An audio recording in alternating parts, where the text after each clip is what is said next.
तो दोस्तों आज की वीडियो में हम हिंदी साहित्य के इतिहास से संबंधित महत्वपूर्ण क्वेश्चन करेंगे। दोस्तों ये स्पेशल वीडियो चल रही है TGT PGT Hindi practice set से संबंधित। जितने भी साथी TGT PGT UGC net Hindi LT grade या फिर अदर स्टेट से जो हिंदी साहित्य की तैयारी कर रहे हैं उन सभी के लिए ये क्लास रामबाण साबित होगी।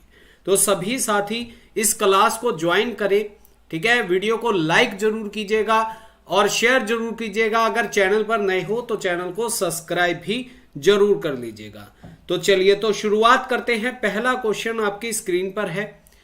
प्रथम रश्मि का आना रंगनी तूने कैसे पहचाना किस कवि की पंक्ति है?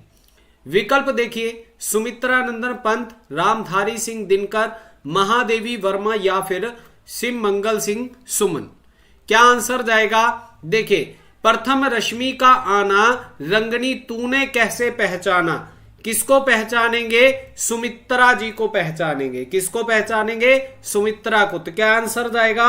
विकल्प नंबर ए चला जाएगा। सुमित्रानंदन पंत जी की ये पंक्तियां हैं।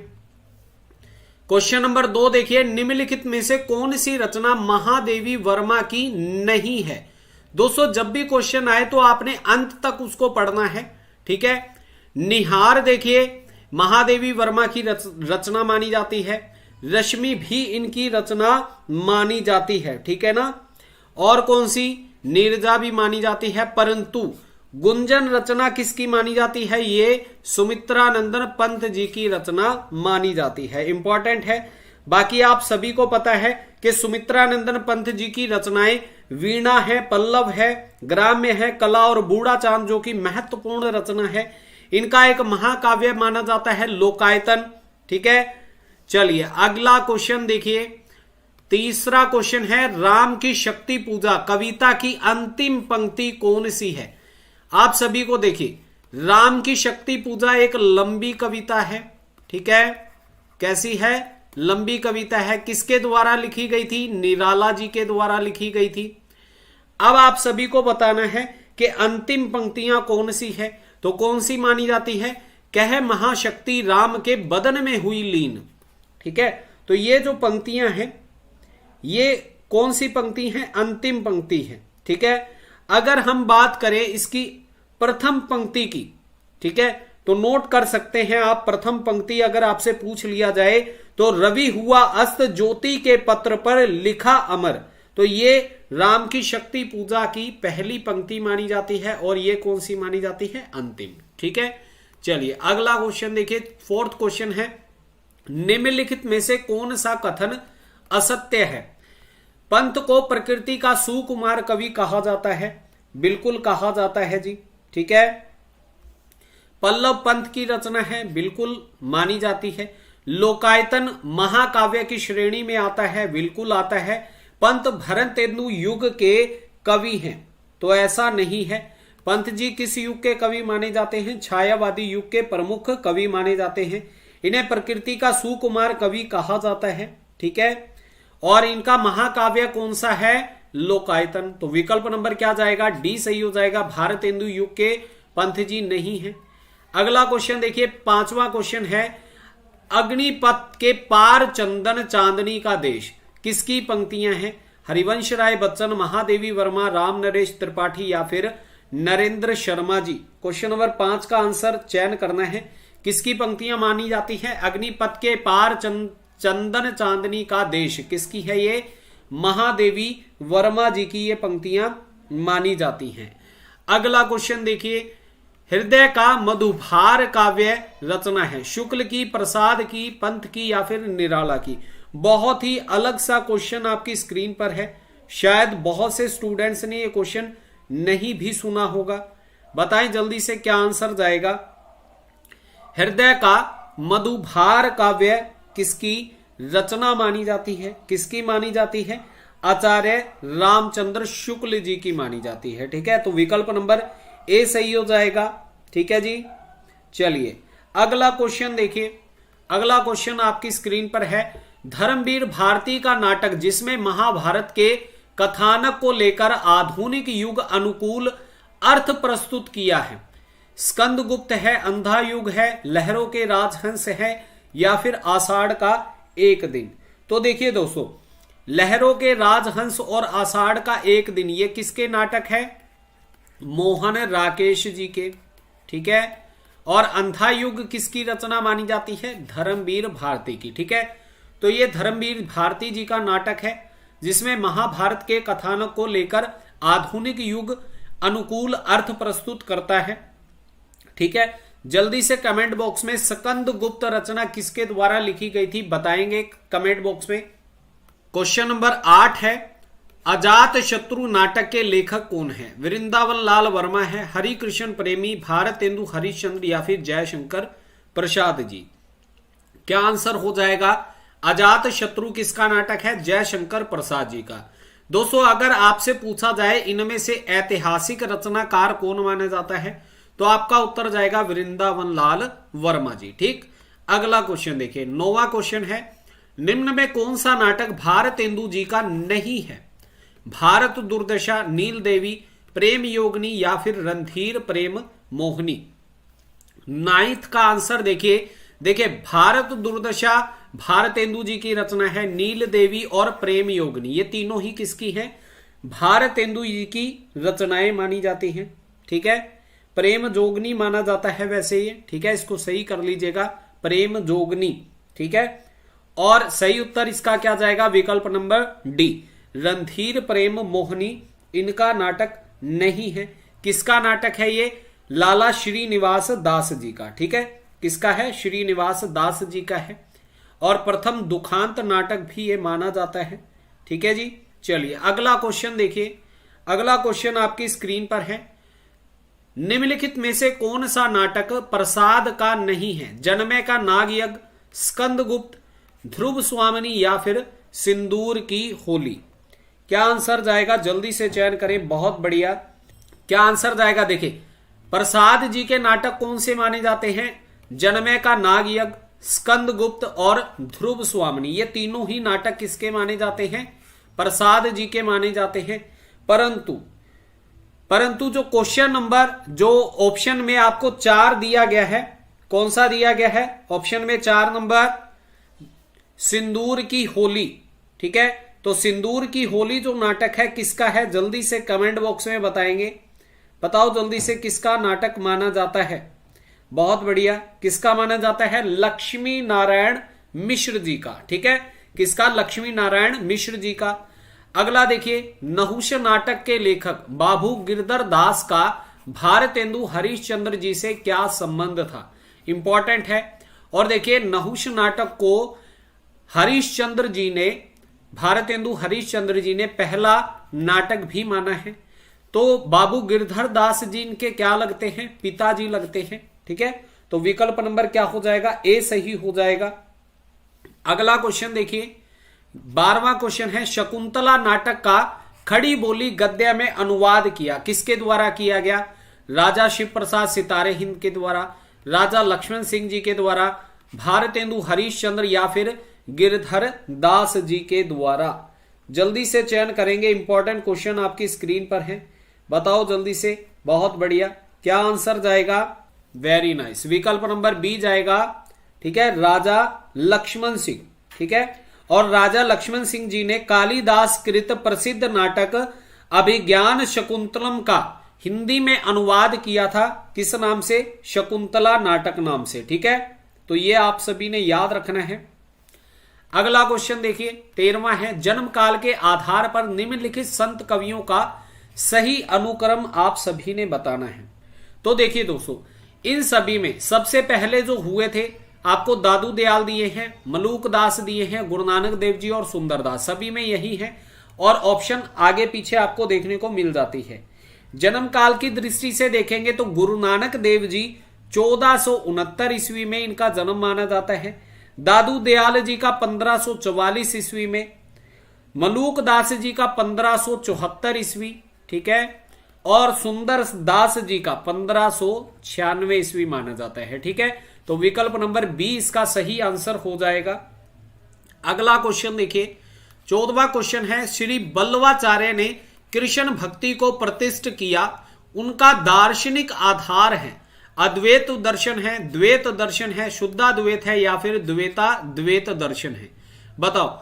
वल्लभ जी कैसे हैं? शुद्ध हैं। ठीक है, तो शुद्धाद्वैतवाद का इन्होंने प्रवर्तन किया था, या फिर इनका दर्शन आप मान सकते हैं।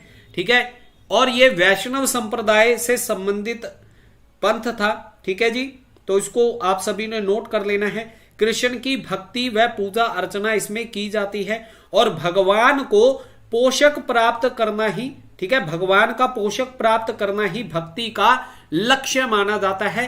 इन सभी के द्वारा यह कहा गया था और माना जाता है। 15वां क्वेश्चन देखिए। 15वां क्वेश्चन आपकी स्क्रीन पर है। भ्रमर गुफा के लिए दूसरा उपयुक्त नाम कौन सा है? बताओ। ब्रह्मा रत्न है, हृदय देश है, नाभिक चक्र है, या फिर मूलाधार है? क्वेश्चन नंबर 15 का आंसर चयन करना है। क्या हो जाएगा बताओ? भ्रमर गुफा का क्या हो जाएगा? ब्रह्मारंध्र। ठीक, विकल्प नंबर ए सही हो जाएगा इसका। अगला क्वेश्चन देखिए 16वां है। धर्मता की पहली सीढ़ी से सभ्यता की अंतिम सीढ़ी तक युद्ध मनुष्य जाति का साथ देता आया है। यह कथन किस निबंध से उद्धृत है? उत्साह, युद्ध और नारी, जीवन का व्यवसाय, या फिर मजदूरी और प्रेम? चयन कीजिए जल्दी से, क्या आंसर जाएगा? मोस्ट इंपॉर्टेंट क्वेश्चन है।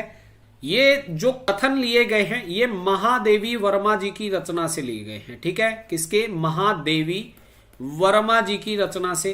कौन सी रचना है?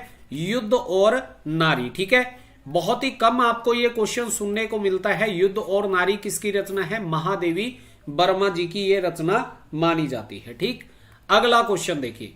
निठल्ले की डायरी नामक हास्य व्यंग निबंध संग्रह के लेखक कौन है? कौन माने जाते हैं? मोस्ट इंपॉर्टेंट है।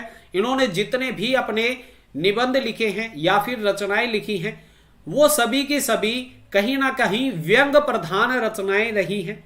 ठीक है, निठल्ले की डायरी किसकी रचना मानी जाती है? हरिशंकर परसाई जी की मानी जाती है। ठीक है, किसकी मानी जाती है? हरिशंकर परसाई जी की। मोस्ट इंपॉर्टेंट है। इसके अलावा आपको इनकी रचनाएं आवारा भीड़ के खतरे, पगडंडियों का जमाना, शिकायत मुझे भी है, और सदाचार का ताबीज। मोस्ट इंपॉर्टेंट है, सदाचार का ताबीज निबंधात्मक व्यंग प्रधान ये रचना मानी जाती है। ठीक है, निबंध व्यंग प्रधान रचना है। अगला देखिए 18वां क्वेश्चन है। निम्नलिखित में से अष्ट छाप के अंतर्गत न पढ़ने वाले कवि का नाम क्या है? कुंभन दास, सुंदरदास, नंददास, या फिर परमानंद दास जी? बताओ जल्दी से।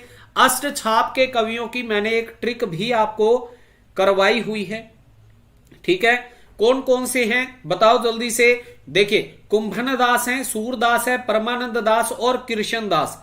ये सभी किसके शिष्य माने गए हैं? बल्लवाचार्य जी के। ठीक है, कौन से? कुंभन दास, सूरदास, परमानंद दास और कृष्ण दास। आप इसे याद कर सकते हैं सकपक नाम से। ठीक है, क्या नाम से? सकपक नाम से। और ये किसके शिष्य माने जाते हैं? बल्लवाचार्य के। ठीक है, किसके? बल्लवाचार्य के। ऐसे इसको याद रखिएगा। स से सूरदास है, क से कुंभन दास है, ठीक है, प से परमानंद दास आ जाएगा और फिर क से कृष्ण दास आ जाएगा। ठीक है, तो ऐसे इसको याद रखिएगा। और विठल नाथ जी के 4 शिष्य, ठीक है, इसको आपने छगचन नाम से याद रखना है। छगचन नाम से ये विठल नाथ जी के आपको शिष्य मिल जाएंगे। ठीक है, कौन कौन से मिलेंगे? छ से आपको क्या मिलेगा? चीत स्वामी। ग से कौन से हैं? गोविंद स्वामी हैं। च से चतुर्भुज दास हैं और न से नंद दास है। दोस्तों, अगर आपको अष्टछाप में सबसे कनिष्ठ पूछा जाएगा या फिर सबसे छोटा पूछा जाएगा तो नंद दास आएगा उसका आंसर। ठीक है, और जब सबसे वरिष्ठ अगर पूछा जाए, ठीक है, बड़े पूछा जाए तो कुंभन दास जी आएगा। ठीक, चलिए अगला क्वेश्चन देखिए। अच्छा, इसका आंसर क्या जाएगा? विकल्प नंबर बताओ जल्दी से, क्या जाएगा? सुंदर दास हो जाएगा। ठीक है, क्या आंसर जाएगा इसका? सुंदर दास हो जाएगा। ठीक, बहुत अच्छे। बाकी सभी ये अष्टछाप के कवियों में आपको देखने को मिल जाते हैं। अगला क्वेश्चन आपकी स्क्रीन पर है, 19वां है। निम्नलिखित में से किसने पुष्टि मार्ग की स्थापना की? चैतन्य महाप्रभु, बल्लवाचार्य, विठलनाथ या फिर सूरदास जी? बताओ जल्दी से, क्या आंसर जाएगा? क्वेश्चन नंबर 19 का आंसर चयन करना है। क्या आंसर हो जाएगा? देखिए, पुष्टि मार्ग की स्थापना किसने की थी? बल्लवाचार्य जी ने की थी। ठीक है, किसने की है? बल्लवाचार्य जी ने। कृष्ण भक्ति को प्रतिष्ठित किया था इन्होंने, ठीक है, अपने इस पुष्टि मार्ग से। तो आप सभी को यह याद रखना है। और इसी को वल्लभ संप्रदाय के नाम से भी जाना जाता है। इसका दर्शन क्या है? शुद्धाद्वैत दर्शन माना जाता है। ठीक है, और इसमें प्रेम क्या है? प्रमुख भाव है। ठीक, चलिए अगला क्वेश्चन देखिए। कृष्ण गीतावली ग्रंथ के रचनाकार कौन माने जाते हैं? सूरदास, तुलसीदास, नंददास या फिर केशवदास? बिल्कुल आसान सा क्वेश्चन है। ठीक है, बताओ जल्दी से क्या आंसर जाएगा? विकल्प नंबर बी, तुलसीदास। तुलसीदास जी की रचना है रामचरितमानस, जिसके 7 कांड हैं। ठीक है, और तुलसीदास जी की अन्य रचनाएं मान लीजिए, देखिए कवितावली है, गीतावली, विनय पत्रिका, कृष्ण गीतावली, और या फिर इसके अलावा रामलला, नछू। ठीक है, अगला देखिए तुलसीदास की प्रमुख रचना है।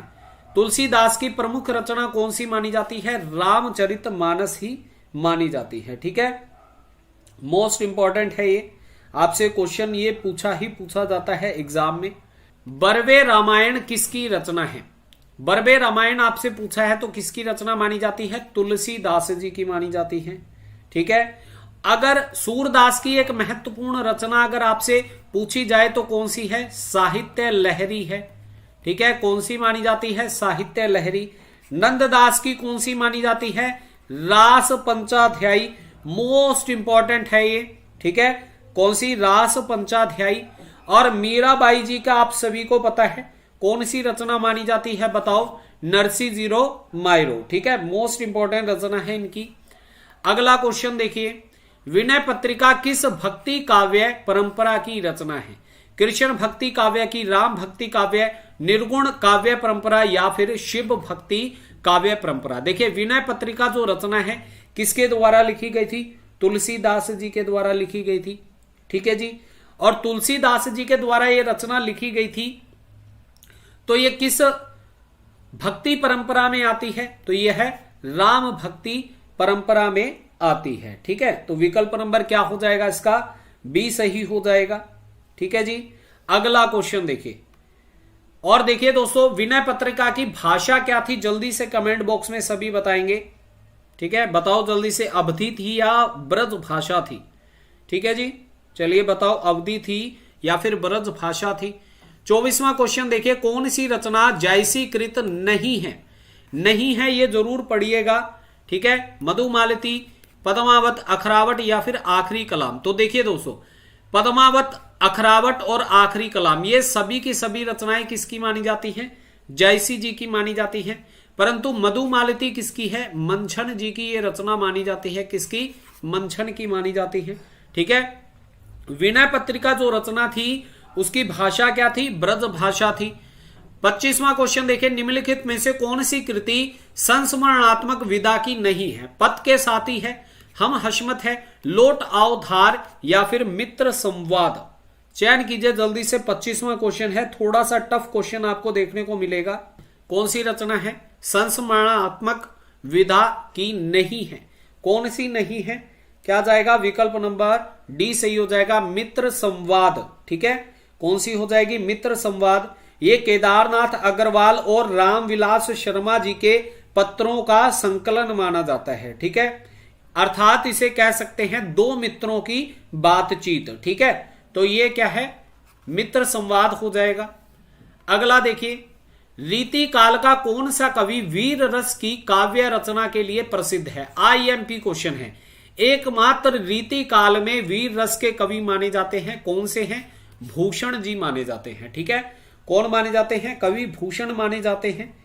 और इनकी रचनाएं देखिए, शिवराज भूषण है, शिवा बावनी, छत्रसाल दशक, इनके महत्वपूर्ण ग्रंथ आपको देखने को मिल जाते हैं जो कि एग्जाम में अक्सर पूछे जाते हैं। 27वां क्वेश्चन देखिए, रीति काल की सर्वाधिक व्यापक प्रवृत्ति कौन सी रही है? नायिका भेद है, श्रृंगार रस विवेचन है, अलंकार विवेचन, छंद विवेचन या फिर शक्ति, शब्द शक्ति और काव्य गुण दोष विवेचन? चयन कीजिए, क्या आंसर जाएगा? क्वेश्चन नंबर 27 का आंसर चयन करना है। क्या हो जाएगा? बहुत बढ़िया, रीति की सर्वाधिक व्यापक प्रवृत्ति नायिका भेद और श्रृंगार रस विवेचन माना जाता है। ठीक है, विकल्प नंबर क्या हो जाएगा, ए सही हो जाएगा। अगला क्वेश्चन देखिए, भाषा बोली न जान की जाके कुल के दास, यह कथन किस कवि का है? तुलसीदास का, केशव दास, विद्यापति या फिर जायसी जी का? चयन कीजिए जल्दी से। भाषा बोली ना जान ही जाके कुल के दास, 28वें का आंसर क्या हो जाएगा, विकल्प नंबर बी। ठीक है, केशव दास जी की ये पंक्तियां मानी जाती हैं। अगला क्वेश्चन देखिए, घनानंद की कृति किस भाषा में है? अवधी में है, खड़ी बोली, ब्रज भाषा, इसे सही कीजिएगा, ब्रज भाषा में है या फिर मैथिली में है? चयन कीजिए, आंसर क्या हो जाएगा। बहुत बढ़िया, घनानंद की कृतियां किस भाषा में आपको देखने को मिलती हैं? ब्रज भाषा में मिलती हैं। ठीक है, किस में मिलती हैं? ब्रज भाषा में, सी आंसर हो जाएगा। और देखिए, प्रेम पीर के अमर गायक माने जाते हैं घनानंद जी, रीति मुक्त धारा के कवि माने जाते हैं ये। ठीक है, सुजान नाम की इनकी प्रेमिका थी, इसलिए इन्होंने सुजान सागर नाम से रचना लिखी, और सुजान को ये प्राप्त ना कर सके, इस कारण इनका क्या है, विरह भी हुआ, जिसके लिए इन्होंने विरह लीला नाम से रचना लिखी। कोकसार नाम से भी इनकी महत्वपूर्ण रचना है।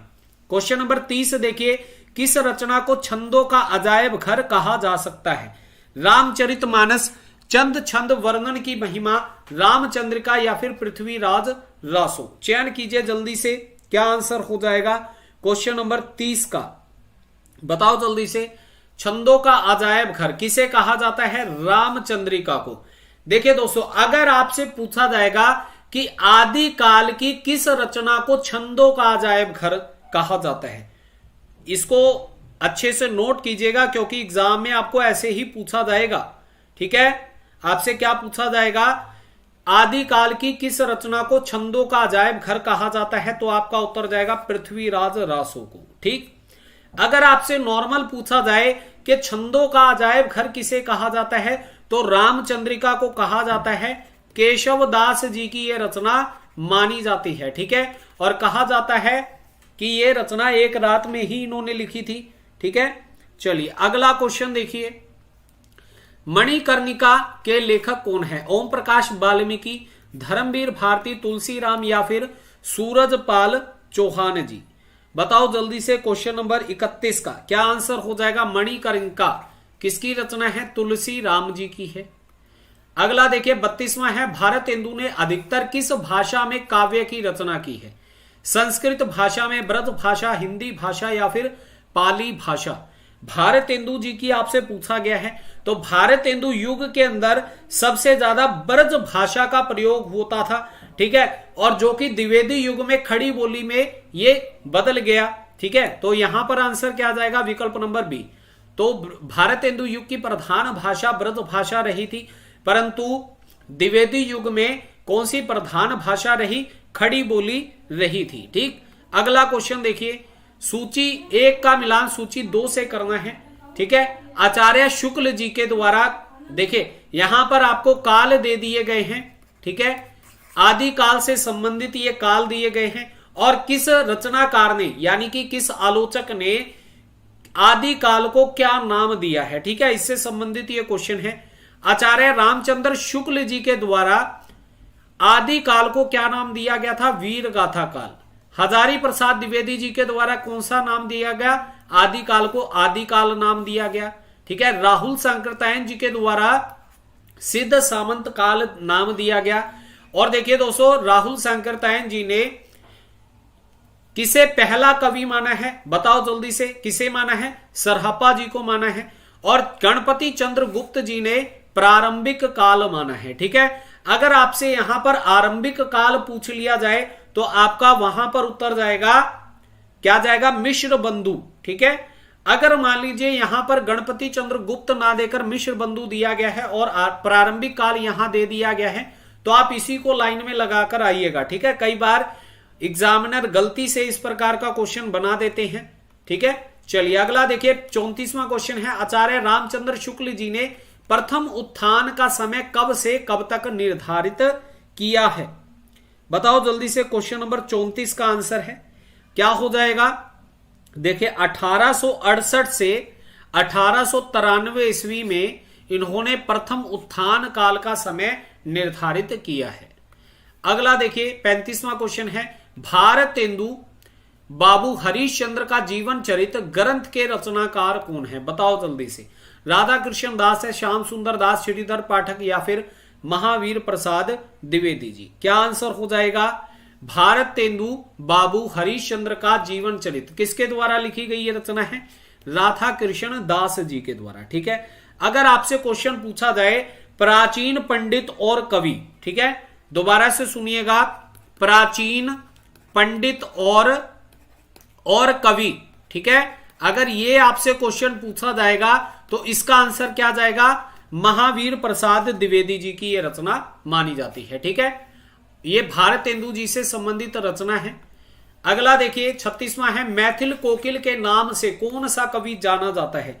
बहुत बार ये परीक्षा में क्वेश्चन पूछा गया है, बताओ जल्दी से। बहुत ही इंपॉर्टेंट क्वेश्चन आपकी स्क्रीन पर है, किसे कहा जाता है? बताओ जल्दी से क्या आंसर जाएगा। मैथिल कोकिल किसे कहा जाता है? विद्यापति जी को कहा जाता है। ठीक है, विकल्प नंबर क्या हो जाएगा? ए सही हो जाएगा। मोस्ट इंपॉर्टेंट क्वेश्चन है। और देखिए मैथिली भाषा में इनकी कौन सी रचना थी? कौन सी थी? पदावली। ठीक है, कौन सी थी? पदावली। नोट कर लीजिएगा इसको, एग्जाम में आपसे पूछ लिया जाता है। मैथिली भाषा में जो पदावली लिखी थी, इसीलिए इनका नाम क्या पड़ गया था? मैथिल कोकिल नाम पड़ गया था। ठीक है, अगला देखिए 37वां क्वेश्चन है, राजमती को छोड़कर बीसल देव कहां चले गए? ये देखिए आजकल के समय में पति पत्नियों में इस प्रकार का देखने को मिलता है कि अगर थोड़ी सी एक दूसरे से लड़ाई होगी तो चलो अब मैं तुम्हें छोड़कर अपने मायके चली, है ना। ऐसे बहुत सारे चीजें आपको देखने को मिलती हैं। और पुराने समय में क्या है, पति रूठ कर चले जाते थे। ठीक है जी, बताओ कहां रूठ कर चले गए थे? राजमती को छोड़कर बीसल देव जी उड़ीसा में चले गए थे। ठीक है, कहां चले गए थे? उड़ीसा में चले गए थे। ठीक है, और बीसल देव रासो किसकी रचना है? नरपति नाहल जी की रचना है। 4 खंडों में रचित ये रचना है। कितने? 4 खंडों में। ठीक है ना, एक तो ये नोट कर लीजिएगा, एग्जाम में ये अक्सर पूछी जाती है। और खंड 2 में ये वर्णित है। ठीक है, किस खंड में वर्णित है? खंड 2 के अंदर ये राजमती को छोड़कर बीसल देव उड़ीसा चले जाते हैं, ये खंड 2 में आपको देखने को मिल जाएगा। ठीक, और यहां पर कितने वर्ष तक रहे थे? 1 वर्ष तक रहे थे, है ना। चलिए, अगर किसी की कोई पत्नी इतने वर्ष तक छोड़कर चली जाए तो पति बिल्कुल उल्टी छलांगे मारने लग जाते हैं, है ना। चलिए अगला क्वेश्चन देखिए 38वां है, चारण साहित्य किस साहित्य का दूसरा नाम है? सिद्ध साहित्य, नाथ साहित्य, जैन साहित्य या फिर रासो साहित्य? बताइए जल्दी से क्या आंसर हो जाएगा। चारण साहित्य आपसे पूछा है तो सीधा सीधा आंसर क्या हो जाएगा? बताओ जल्दी से, इंपॉर्टेंट है, रासो साहित्य जाएगा। ठीक है, वीर रस प्रधान जो रचनाएं थी उन्हीं को चारण साहित्य नाम दिया गया था। दोबारा से सुनिएगा, वीर रस प्रधान जो रचनाएं थी उन्हीं को चारण साहित्य कहा गया। और ये चारण साहित्य आश्रयदाताओं की प्रशंसा के लिए ये रचनाएं की गई थी, जैसे कि पृथ्वीराज रासो है, खुमान रासो है, बीसल देव रासो है, प्रमाल रासो है, विजयपाल रासो है। ये सभी रासो ग्रंथ क्या है? चारण साहित्य की श्रेणी में आते हैं। 39वां क्वेश्चन देखिए, मैथिली हिंदी में रचित गद्य की पहली पुस्तक कौन सी है? उक्ति व्यक्ति प्रकरण है, वर्ण रत्नाकर है, राउल वेल है या फिर बसंत विलास है? चयन कीजिए क्या आंसर जाएगा। देखिए मैथिली भाषा में हिंदी गद्य में रचित प्रथम पुस्तक कौन सी मानी जाती है? वर्ण रत्नाकर मानी जाती है। किसके द्वारा ये लिखी गई थी? ज्योतिश्वर ठाकुर जी के द्वारा ये रचना लिखी गई थी। और इसे क्या कहा जाता है? शब्दकोश कहा जाता है। ठीक है, क्या कहा जाता है? शब्दकोश कहा जाता है। मोस्ट इंपॉर्टेंट है। ठीक है, 14वीं सदी के पूर्वार्ध में इसका समय माना जाता है। ठीक है, अगला क्वेश्चन देखिए 40वां है, निम्नलिखित में से आचार्य मम्मट की रचना कौन सी है? बताओ जल्दी से। नाट्य शास्त्र है, व्यक्ति विवेक है, काव्य अलंकार है या फिर काव्य प्रकाश है? बताओ जल्दी से। देखिए कई बार हम जब छोटे होते थे ना तो लाइट चली जाती थी जब भी, है ना, तो जब लाइट चली जाती थी बहुत ज्यादा डर लगता था, है ना। किसका डर लगता था? भूत प्रेत का लगता था। ठीक है ना।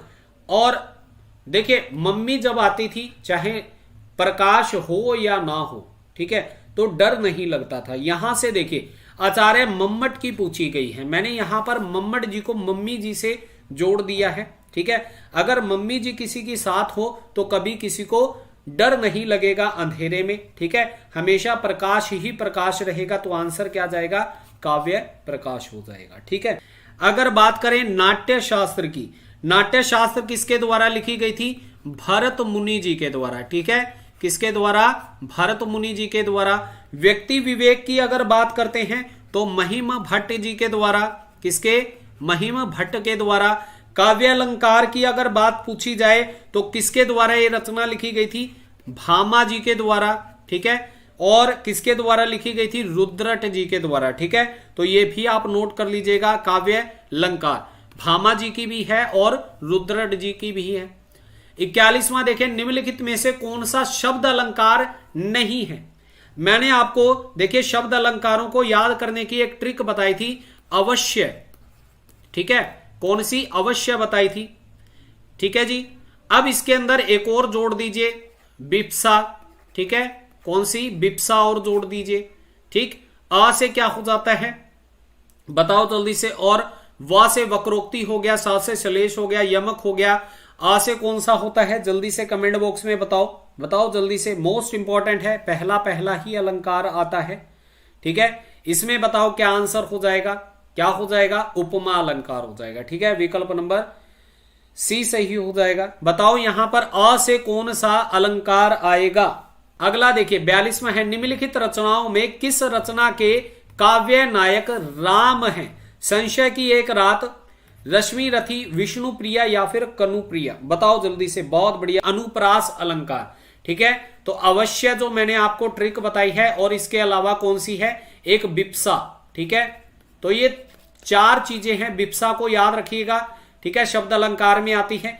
आ से कौन सा हो गया, अनुप्रास अलंकार, वा से वक्रोक्ति, श से श्लेष और या से यमक अलंकार। तो अब आप कभी भी नहीं भूलोगे शब्द अलंकार, ठीक है, और जब भी पूछा जाएगा तो आप बिल्कुल धड़ल्ले से बताओगे इसका आंसर।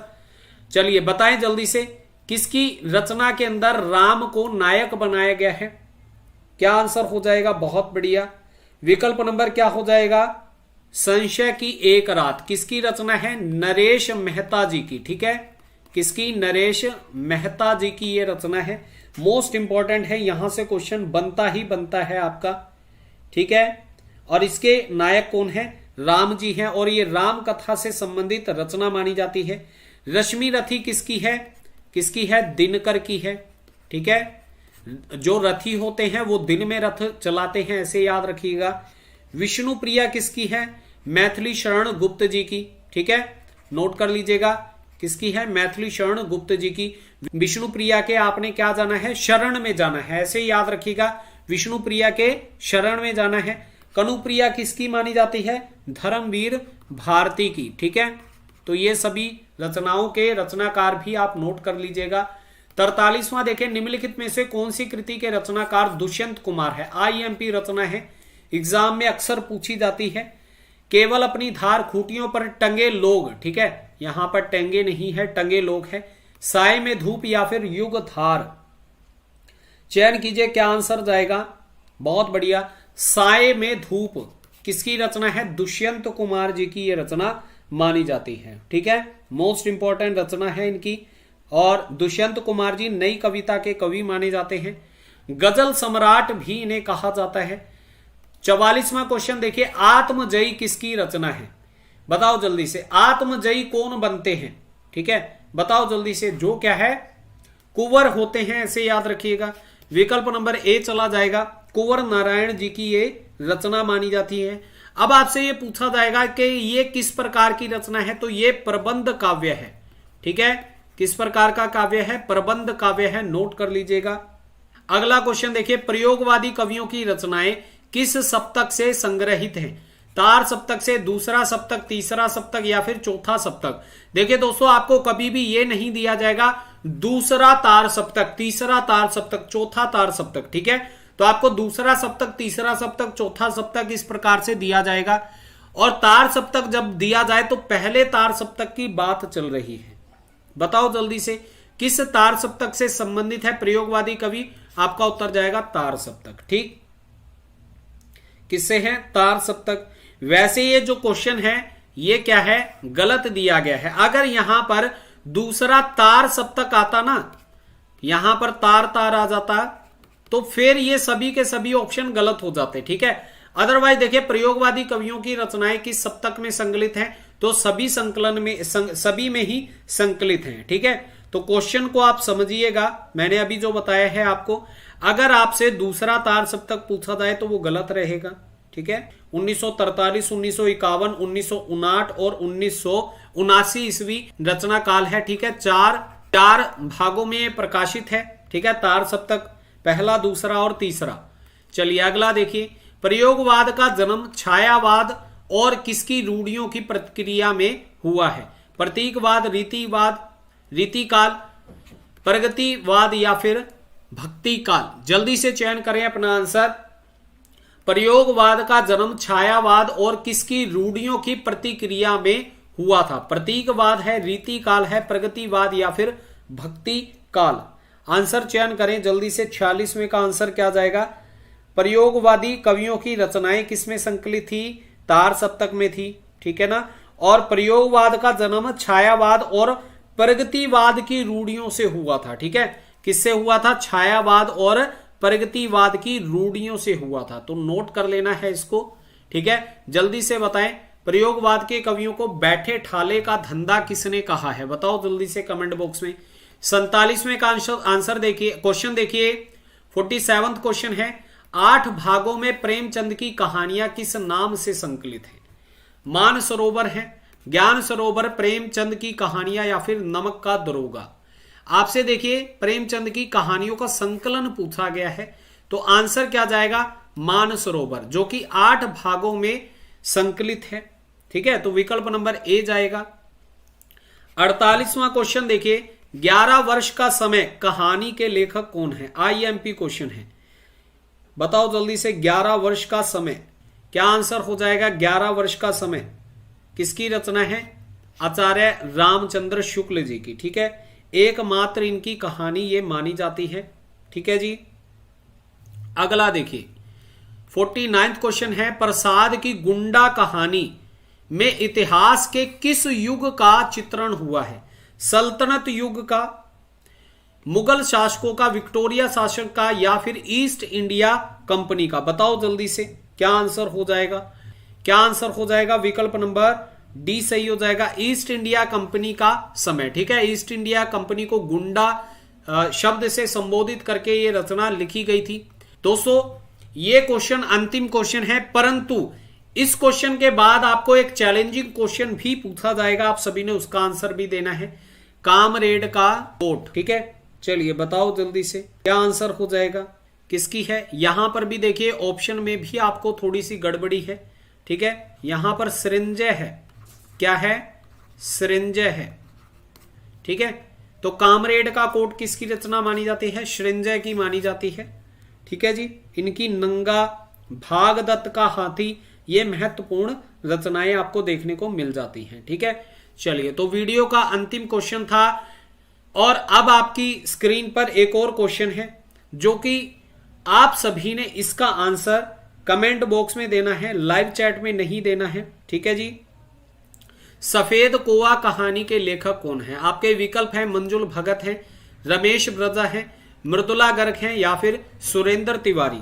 आप सभी को मैं इसका उत्तर कल आपको इसी वीडियो के डिस्क्रिप्शन बॉक्स में पिन कर दूंगा। ठीक है, और अगर आप में से कोई सही आंसर देता है तो मैं उसका भी आंसर पिन कर दूंगा। ठीक है, ताकि सभी को इसका आंसर पता चल सके। ठीक है जी, चलिए बहुत बढ़िया रहा आप सभी के साथ ये सेशन। प्लीज वीडियो को लाइक शेयर जरूर कीजिएगा और चैनल को सब्सक्राइब करना तो बिल्कुल भी मत भूलिएगा। चलिए ठीक है दोस्तों, कल की वीडियो में मिलेंगे। आप अपना ध्यान रखें। जय हिंद।